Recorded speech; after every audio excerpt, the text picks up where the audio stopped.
Hello everybody, welcome back for another video. Hope you're all doing well and that you're all having a great day. As always, a free way to support the channel is by leaving a thumbs up, by leaving a comment, by leaving multiple comments, by telling me what your favorite kind of breakfast food is, or by subscribing if you have not already done so. As always, please watch out for the robots and or people pretending to be me in any comment section, depending on where we are on the internet. And without further ado, let's jump right into it. Cryptocurrency prices are still in the green, at least at the time of me making this video. It is quite nice to see that the market is reacting positively to just any type of news and or movement. It says Ethereum breaks key resistance. Here's why Ethereum could test $3,000 once again. I think the highest that we went was 4,000 something or other dollars before the Elon slip up ended up taking place about a week and some change ago. I think we are now roughly $100 away from Ethereum breaking past $3,000. There's nothing really stopping us from going past that number. It's just more of a whenever it does it, that is when it does it. On top of that as well, it says Bitcoin price forecast. Bitcoin needs to break 40K to validate the uptrend towards 50,000 US dollars. About a good 18 and a half minutes ago, it was at 40,900. I think we've slid down a tiny bit, as this is what happens during a normal any market. People are trading the prices back and forth. People want the price lower so they can get in at another price point, and that's simply what takes place.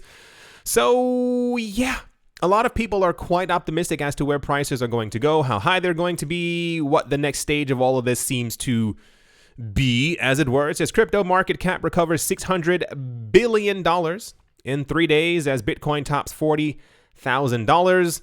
I gave it by the end of the week. I think we should have a clearer idea of where prices are going to go, simply because so much is taking place right now, which of course we are going to get into. But if the market reacts positively to all these things, we should be back logically to where we were in about a good 10 days or so. I see no reason as to why we should not be there. It says Ether sales passed Bitcoin's daily volume as Grayscale Ethereum Trust trades at an 11% premium.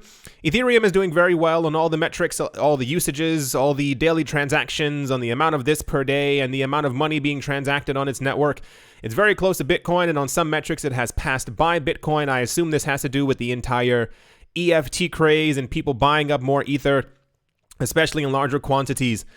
Especially during the dip, as we get closer to the eventual completion of Ethereum 2.0 and all the other things that we also have going in the coin burn and yada, yada, yada, yada, yada. On top of that as well, people are very excited that Grayscale's premiums are back. We had news, it's been about a good month and some change ago where Grayscale's premiums were in a negative. A portion of the idea was, as the United States does not yet and probably will never have a Bitcoin ETF, people are using the Grayscale Trust as an ETF-esque kind of thing. You invest in a company who has the asset that you're trying to get into, and therefore tons of people were falling over themselves to get into it. We had a number of other companies who announced that they were going to do something Grayscale-esque, and therefore that money would be flowing away from Grayscale into the other companies. But alas, it appears that the premiums are back. Basically meaning people are willing to pay a premium to be able to invest with Grayscale for whatever reason that might actually be. And the premium also indicates that, once again, that there's more institutional investors in the space. Big money's here and people are willing to pay more for their fraction or an entirety of a Bitcoin. So that's kind of ish all the price news that we have going. There's a lot of talk and discussion as to where our prices are going, especially for Bitcoin's price and how high we're going to go. I'll read through this a tiny bit. They're all basically mimics of each other, but this one has actual charts, and I think the charts are actually very interesting to look at. Former Goldman Sachs executive and current CEO of Real Vision, his name is Raoul Pal, is assessing Bitcoin short-term and long-term prospects in a tweet. Pal says the trend of Bitcoin enthusiasts superimposing laser eyes on their profile photos on Twitter was, in hindsight, probably a sign of overconfidence in a local top in the crypto markets. He said, I kind of did say laser eyes were not a good idea. Was the interim top. Hubris never pays the bills. Following the big correction that we just had, the macro guru says that he's scrounging, looking desperately for every last bit of cash he can find to deploy as dry powder for his portfolio. Despite the scary price action, Powell doesn't believe we've seen the top of the bull run yet. No one does. I mean, I don't know. I saw a lot of people panicking. We spoke about this about 2 or 3 days ago as well. One of the most Googled things a couple days ago was, should I sell my Bitcoin? Which is and I don't mean this in a mean way. This is a very amateur thing, because what were you expecting for Google to say to you? Were you expecting like, yes, sell your Bitcoin now, Google saith so kind of thing? A lot of the early people, or the early people who got into the space and have been here for a while, no one really sold. They were only buying more. People who got into the space recently sold everything they had, completely liquidated themselves, and all that stuff has been bought up and continues to be bought up by other people and institutional investors. We have not seen the end of this bull run. I will show you the charts just to make it abundantly clear. Because I think everyone has to go through this. You have to be initiated in this way, where you see the crazy price action. It stops affecting you in any sort of way. Because I saw a lot of people being like, I saw the drop, all I did was buy more. And then you'll kind of get it. He said, ho hum. Okay. I'm now looking for cash in the sofa cushions to add. I doubt that he's doing that. Feels awful out there, but this is the nature of 65 volatility plus an asset class. Note, I don't think it's the top. Just interim large correction to show the possibility that the bull market is in an intermission before going higher. Powell takes the price action of the entire. So we have to look back at history in order to kind of see an idea of where we could potentially be going. The other halvings that we've had with Bitcoin have kind of mimicked the other halvings that were kind of there before. So we look towards these halvings, and usually 365 days later-ish, as to see where we are going to go, i.e. we have a halving in 2012, the market goes crazy in 2013. We have a halving in 2016, the market goes crazy in 2017, we had a halving in 2020. Therefore, one would assume that our market is going to continue going crazy in 2021. Now, here's the first chart. For those of you, if you're not looking at the screen or can't, don't do so. Don't want you getting hurt, whatever you might be doing.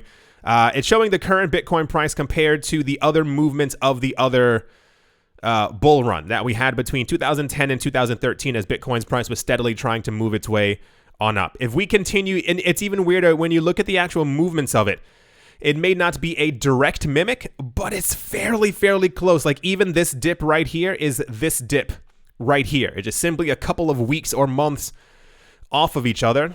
This would put by the end of this year, roughly, if we continue with this same trend, Bitcoin's price would be roughly around $200,000 to $300,000, depending on where you're looking at this actual thing right here. This, once again, is mimicking Plan B and JP Morgan Chase's assessment of where Bitcoin's price would be by the end of this year. He also looks at the price action of 2017's bull market to illustrate that Bitcoin can potentially still climb higher. Now, here's that chart from 2017 with our current Bitcoin price and the movements that we actually have. Once again, sideways up. This is up as well. This is also moving up. This is the same exact movement. This little rocket right here is this, but placed on the other side, if that kind of makes any sense to you. If this does continue and we continue on this roughly the same price trajectory according to the 2017 bull market, which propelled us far higher than the 2013 one, by around September, I give it even August time frame, we should be above $100,000. We will then experience a dip, as we always do, because dips continue to happen in the market. It's a way to scare people out and also for other people to continue to accumulate more at a lower price. Hit 100K by August. This is not concrete, by the way. I'm not giving you psychic lottery numbers. And then by around, this is October, we should be back around 80,000 again. Wash a whole bunch of people out of the market. They'll say, well, that was great. It was a huge run up. I enjoyed it, made a lot of money. And then we'll start moving higher. And basically by the end of the year, somewhere in January, we should be around once a 300,000 to a $500,000 Bitcoin. So these charts are everywhere, and they're not just exclusively from Raoul Pal. They are, I mean, everyone is kind of making their own charts, and they're coming to the exact same Conclusion, what's it called? The adoption rate has not slowed. The amount of institutions who are still continuing, to accumulate are also still there. You're also still accumulating, as are your friends. So yeah, it does all add up. Anyway, that's all the price stuff, if you will. The market's in green. Altcoins are in green. It looks very nice to be in green. And without further ado, let's move on. Next up, Cathie Wood-led ARK Investments has announced that they have purchased another $20 million worth of Bitcoin. As per the company's filing with the SEC, the company had earlier added Bitcoin exposure to their popular funds via investments in companies such as MicroStrategy and Grayscale's Bitcoin Trust Fund purchases. So that's kind of the news. While the prices were dropping, they made sure to buy more. They purchased another $20 million. It was MicroStrategy. MicroStrategy, I think during the dips, I think they purchased another $30 million. We went over that a couple of days ago as well. And these are just the ones, once again, who have to legally say out loud what they're actually purchasing, because we can only assume that, ARK Investment is probably not the only one buying up all the Bitcoin. So not much to really talk about here.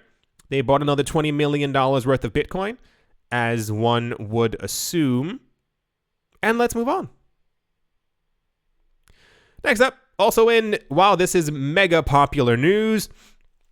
Ripple, the company, has announced its next step forward, reducing gas fees and minting costs for non-fungible tokens on the XRP ledger.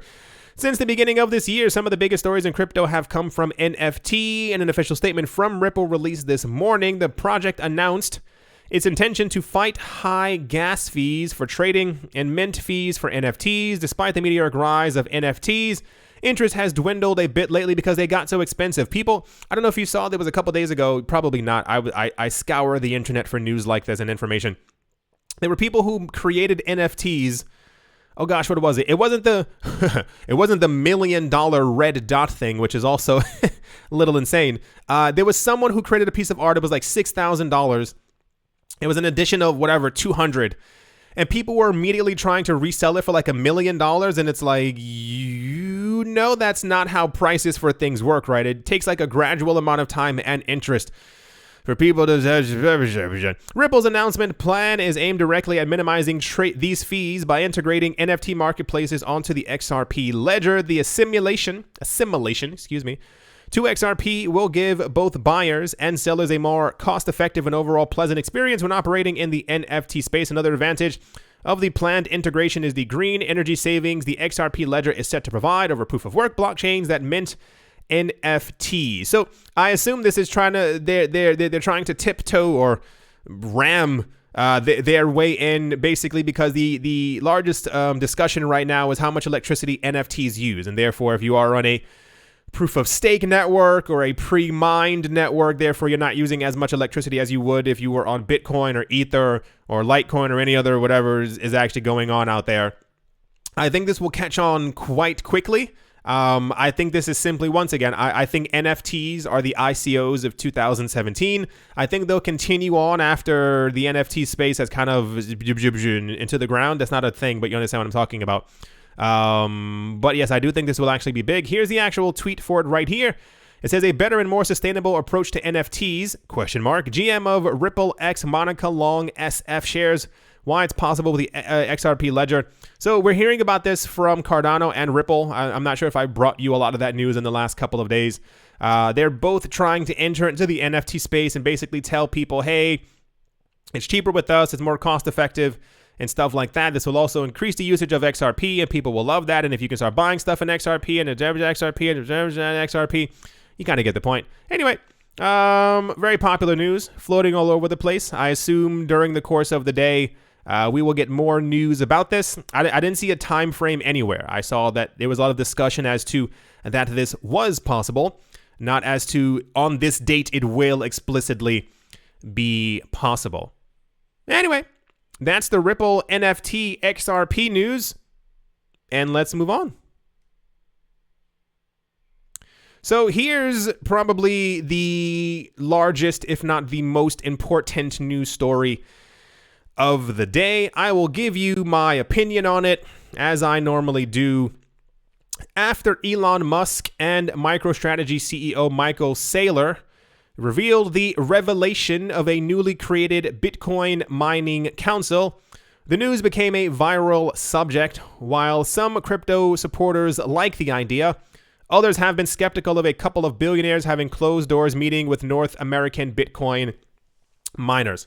So the entire idea of Bitcoin in the cryptocurrency space at its core is decentralization.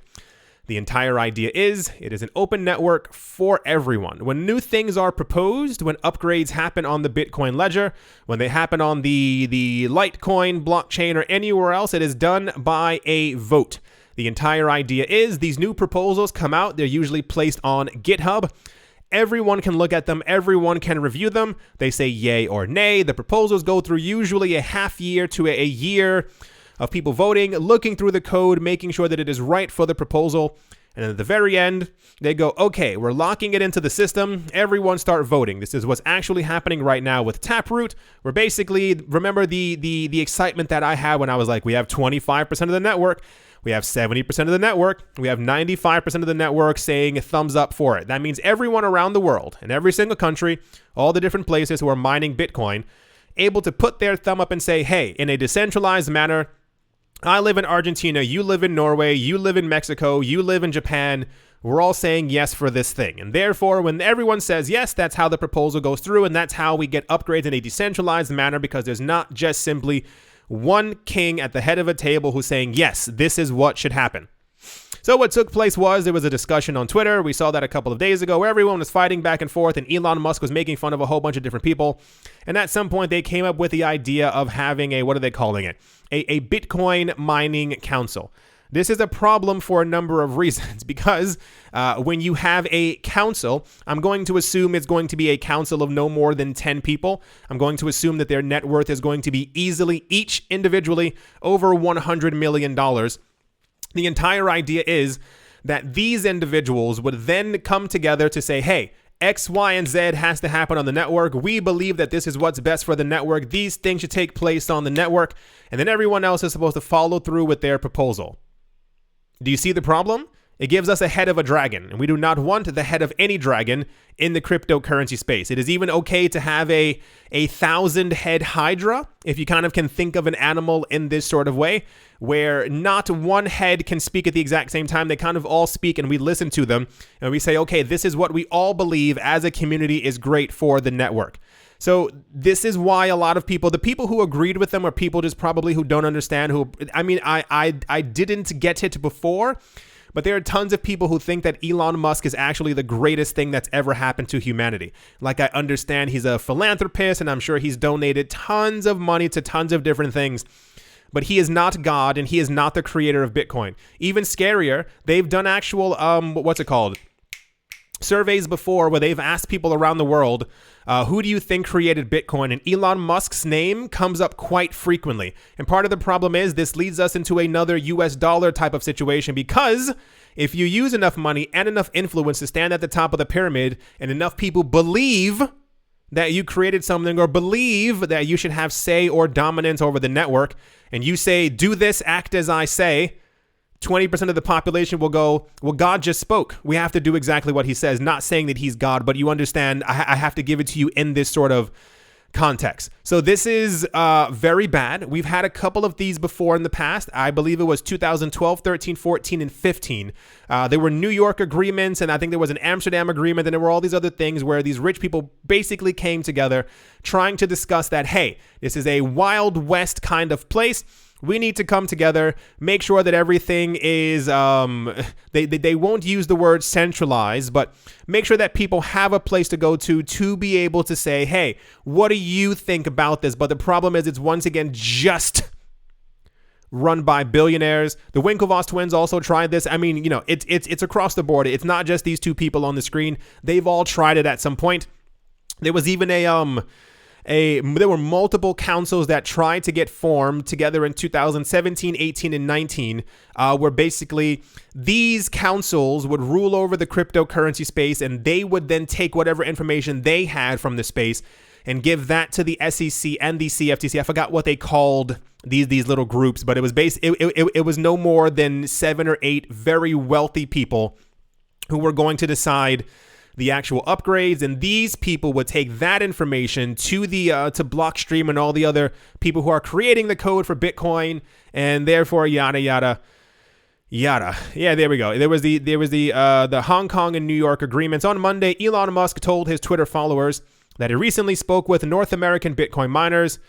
As he said, they are committed to working towards using renewable energy sources. Following Musk's statement, MicroStrategy CEO Michael Saylor said he hosted the meeting between Musk and leading Bitcoin miners in North America, Saylor further revealed some of the mining participants that have joined the Bitcoin Mining Council. The point is, this is probably going to continue. Things like this continue to happen over and over. It's just about always. It's always about money, and it's always about control. Ego is also a big part of it. These people want to be able to say that I saved Bitcoin in some sort of way. Bitcoin without me would not have been able to make it. I have made sure that Bitcoin's mining became green.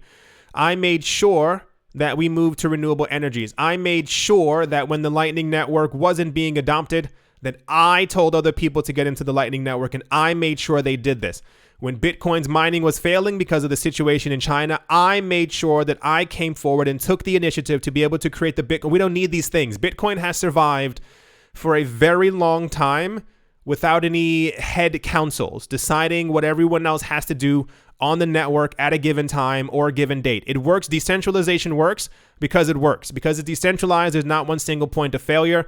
Because if at any point we have a Bitcoin mining council and that survives for, let's say, 20 to 30 years, people will come to look to them for information as to how we should expand mining or how we should change mining, as opposed to asking the other millions of people around the world who are running nodes, who are running validators on the actual network. And should at some point, as history has shown us, not saying that this is going to happen, but there are always a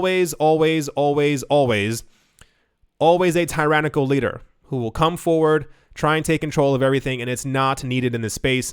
So yeah, a lot of people are not too happy about this. This should not be a thing. Even when this one gets squashed down and no one starts listening to these people, 2 years later, something else will come up because Bitcoin will be nearing 12 transactions per second, and someone else will try to make sure that they can say that, it's 120. There's always something. So this is the biggest news story of the day. Michael Saylor defends Elon Musk Bitcoin Mining Council against centralization claims, because these are actual closed door events. If this had been, now think of it this way: there's a major difference between you, Elon Musk, and the heads of the Bitcoin miners of America sitting in a room together discussing how you plan on changing Bitcoin mining, as opposed to having a Zoom meeting or a conference where you have 8,000 people discussing this all together. There's a very huge difference, but it's always money.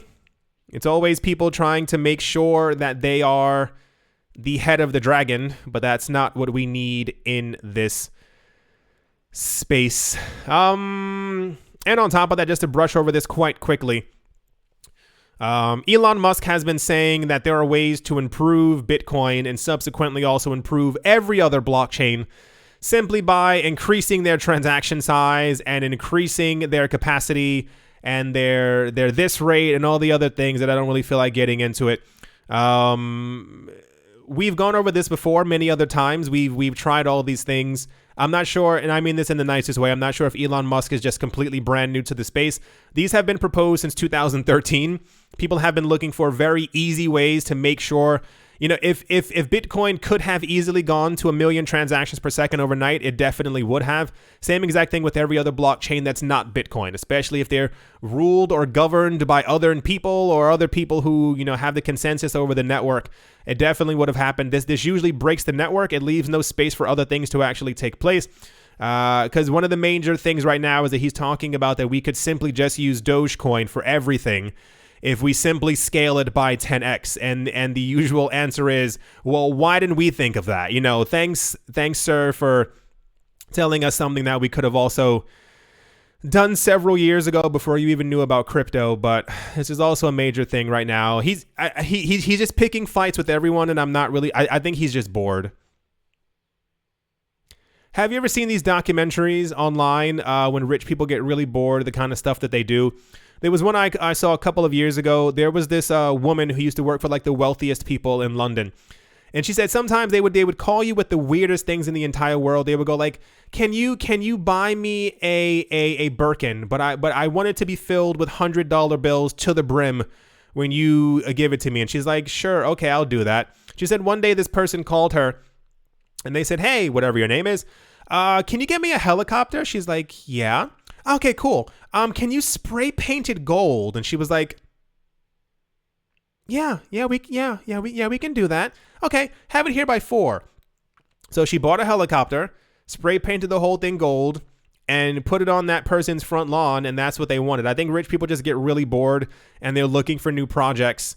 Yes, people have been trying to work on scaling these things for a while. This is why we've had the discussion before as to why Bitcoin's core, the center of it, will probably never be updated because it is very secure as is, and therefore this is why you build other layers and chains to surround it to make it even more secure that are actually capable of doing these things, and etc., etc. So anyway, that's all that news, because and